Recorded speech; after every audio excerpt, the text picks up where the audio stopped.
आपण यापूर्वीच सांगितलं की योग दर्शन हे काय आहे, तर सांख्य दर्शनाचं पूरक दर्शन आहे. म्हणजे सांख्य दर्शनातल्या अनेक कन्सेप्ट किंवा बहुतांश सगळ्या कन्सेप्ट योग दर्शन मान्य करतं.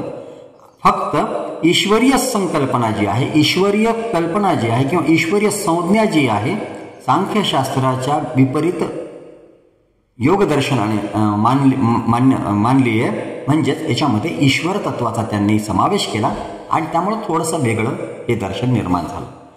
प्रामुख्यानं हे वैदिक दर्शनच आहे, वेदाला प्रमाण मानणारं आहे आणि सैश्वर आहे, ईश्वराला अस्तित्व मान्य करणार आहे.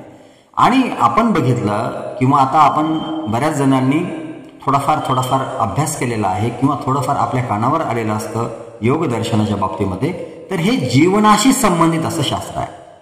कारण जीवनामध्ये आपण कसं वागायला पाहिजे त्याच्यामध्ये कारण यम नियम सांगितलेले आहेत.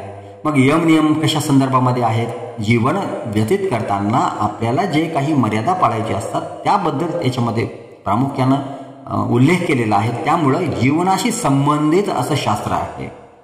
त्यामुळे याला व्यावहारिक दर्शन असं सुद्धा म्हणतात, योगसूत्राला किंवा योग दर्शनाला व्यावहारिक दर्शन असं सुद्धा म्हणतात. आणि सांख्य दर्शनाला पूरक आहे, आता आपण त्याची चर्चा केलीच आहे. आणि योगसूत्र हा त्याचा प्राचीन असा ग्रंथ आहे आणि याचे प्रणेते महर्षी पतंजली आहे. आता याच्यामध्ये अनेक प्रवाह आहेत. बरेच जण असं म्हणतात की मूलतः योगसूत्र हा वेगळा ग्रंथ होता आणि आता आपल्याला जो काही आढळून येतोय पतंजली योगसूत्र हा त्याच्यानंतर उदयास आलेला ग्रंथ आहे. परंतु आपल्याला त्या वादामध्ये पडायचं नाही. आपल्याला जे काही आता उपलब्ध आहेत त्यालाच आपण प्रमाण म्हणून आपण पुढे केलं पाहिजे. आणि मग याच्यामध्ये काही सिद्धांत आहेत.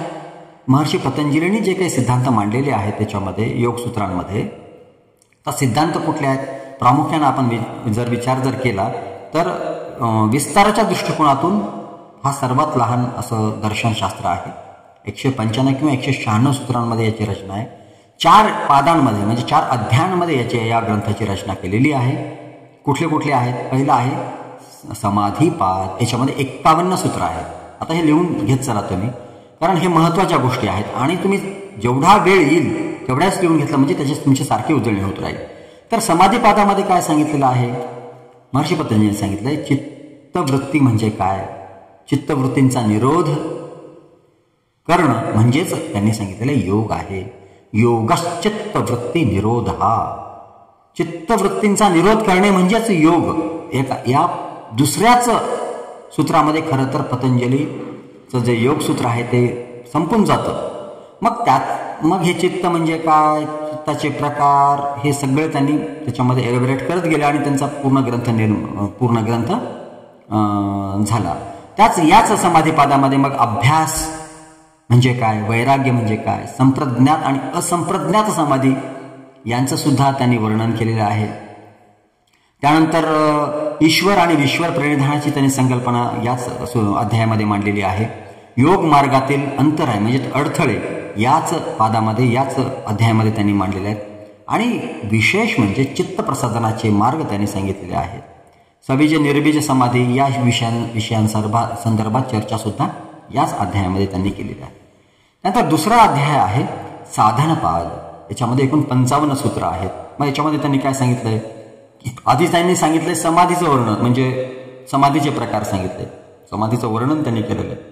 मग या समाधी अवस्थेमध्ये जाण्यासाठी मार्ग कोणते आहेत ते मार्ग त्यांनी दुसऱ्या अध्यायामध्ये म्हणजे साधन कोणते आहेत त्यांनी सांगितलं की संप्रज्ञात आणि असंप्रज्ञात समाधीचं वर्णन केले. पण त्याला प्राप्त करण्यासाठी कुठल्या साधनाची आवश्यकता असते त्याचं वर्णन त्यांनी दुसऱ्या पादामध्ये म्हणजे दुसऱ्या अध्यायामध्ये केले. याच्यामध्ये एकूण 55 सूत्र आहेत. याच्यामध्ये मग क्रियायोग सांगितलेला आहे, तपस, स्वाध्याय, ईश्वर प्रणिधान हे तिन्ही मिळून क्रियायोग बनतो, तो त्यांनी त्याच्यामध्ये सांगितला आहे. पंचक्लेश त्यांनी सांगितलेला आहे. पंचक्लेश म्हणजे काय की या मार्गावर जाताना कुठले क्लेश निर्माण होऊ शकतात, कुठले दुःख निर्माण होऊ शकतात. मग या पंचक्लेशामध्ये अविद्या, अस्मिता, राग, द्वेष आणि अभिनिवेश हे 5 क्लेश त्यांनी सांगितले. या 5 क्लेशांना दूर करण्याचे त्यांनी उपाय सुद्धा सांगितलेले आहेत. क्लेश निर्माण होतात परंतु ते दूर करण्यासाठी उपाय त्यांनी सांगितले. हेय, आता हे लिहून घेत जरा, कधी रिपीट होणार नाही. मग हे क्लेशांचं निराकरण करण्यासाठी यांना दूर करण्यासाठी उपाय कुठले आहेत? मग हेय, हेतू, हान आणि हान उपाय याचं वर्णन सुद्धा त्यांनी या अध्यायामध्ये केलेलं आहे. यम नियमांना ते महाव्रत म्हटलेलं आहे. यम नियमांचं त्यांनी या अध्यायामध्ये वर्णन केलेलं आहे. 5 यम 5 नियम आणि यम नियमांच्या पालनाला त्यांनी महाव्रत असं म्हटलेलं आहे. लक्षात घ्या, विचारला जातो प्रश्न हा, अनेक वेळेस विचारला गेलेला आहे प्रश्न हा, की महाव्रत कोणत्या 2 घटकांनी मिळून बनतो, तर ते आपल्याला सांगता आलं पाहिजे. यम आणि नियमांना महाव्रत असं पतंजलीने म्हटलेलं आहे. त्याच्यानंतर याच अध्यायामध्ये त्यांनी बहिरंग योग कल्पना स्पष्ट केलेली आहे. बहिरंग योगामध्ये काय काय येतं आपल्याला माहिती आहे. यम, नियम, आसन, प्राणायाम आणि प्रत्याहार या सगळ्यांचं वर्णन त्यांनी या अध्यायामध्ये केलेलं आहे. आणि याच्यामध्ये त्यांनी प्रतिपक्ष भावना सुद्धा सांगितलेल्या आहेत. ह्या सगळ्या कन्सेप्ट आपल्याला पुढे नंतर स्वतंत्र शिकायच्या आहेत. प्रतिपक्ष भावना एक त्यांनी मांडलेली आहे.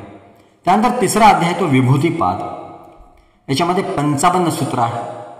याच्यामध्ये अंतरंग योगाची संकल्पना महर्षी पतंजलीने मांडलेली आहे. मग त्याच्यामध्ये धारणा, ध्यान आणि समाधी यांचं त्यांनी वर्णन केलेलं आहे. याचे फलप्राप्त त्यांनी सांगितलेलं आहे. संयम ही संज्ञा, या त्रयम एकत्र संयम, या तिन्हींना मिळून, धारणा, ध्यान आणि समाधीला मिळून, तिन्हींना एकत्रित मिळून त्याने संयम म्हटलेला आहे. मग ही कन्सेप्ट काय आहे ती त्यांनी सांगितलेली आहे. आणि विभूतीमध्ये, विभूती म्हणजे काय? सिद्धी, सिद्धींचे प्रकार त्यांनी सांगितले की समाधी प्राप्त करताना काही सिद्धी द्रष्ट्याला प्राप्त होतात. मग त्या कुठल्या कुठल्या सिद्धी आहेत त्याचं वर्णन त्यांनी महर्षी पतंजलीने या पादामध्ये केलेलं आहे. आणि चौथा पाद आहे शेवटचा, तो आहे कैवल्यपाद. याच्यामध्ये 34 सूत्र आहेत. महर्षी पतंजलींनी यामध्ये कैवल्यावस्थेचं वर्णन केलेलं आहे. आता महर्षी पतंजलींनी सगळ्या शास्त्रांमध्ये जे आहे ना, मूल तत्व काय आहे की तुम्हाला मोक्ष प्राप्त करण्याचा मार्ग किंवा मोक्ष प्राप्त का करायचा किंवा मोक्ष प्राप्त कसा करायचा हे सांगितलेलं आहे. मग महर्षी पतंजलीने सांगताना मोक्षाची संकल्पना सांगताना सांगितलेलं आहे कैवल्य हेच मोक्ष आहे. कैवल्य प्राप्ती म्हणजे मोक्ष प्राप्ती, कैवल्य अवस्था म्हणजे मोक्ष अवस्था. मग त्यांनी या अध्यायामध्ये धर्ममेघ समाधीचं वर्णन केलेलं आहे. आणि त्यांनी सांगितलेलं आहे की धर्ममेघ समाधी ही अंतिम अवस्था आहे. याच समाधीमध्ये कैवल्य प्राप्ती होते, हे त्यांनी 4थ्या अध्यायामध्ये सांगितलं. अशा या 4 अध्यायामध्ये महर्षी पतंजलीने आपले सगळे संकल्पना मांडलेल्या आहेत. याच्यामध्ये खरं म्हणजे योगशास्त्र जे आहे किंवा योगसूत्र जे आहे किंवा योग दर्शन आहे हे ज्ञानाचं नाही आहे. लक्षात घ्या काय सांगतो, तर हे कशाचं आहे? अनुसरणाचं किंवा अनुशासनाचं दर्शन आहे.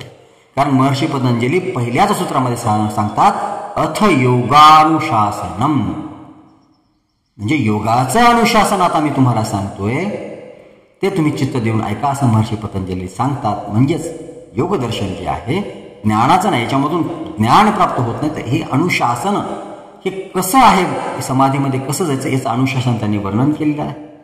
त्यानंतर दुःखांची अत्यंतिक निवृत्ती हेच जीवनाचं उद्दिष्ट आहे असं महर्षी पतंजलीने आपल्या योगशास्त्राचं उद्दिष्ट सांगितलेलं आहे.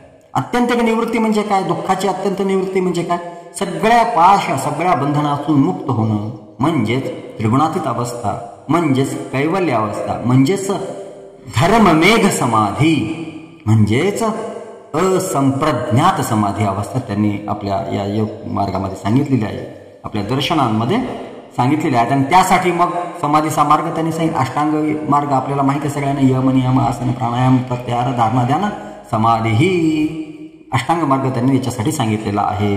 आणि त्यांनी समाधीचे प्रकार सांगताना संप्रज्ञात आणि असंप्रज्ञात असं 2 सांगितलेलं आहे. हे सेश्वर आहे, हे दर्शन जे आहे सेश्वर आहे, वैदिक प्रामाण्य आहे. आणि हे सगळ्यात महत्त्वाचं म्हणजे सांख्य दर्शनाला पूरक असं दर्शन आहे.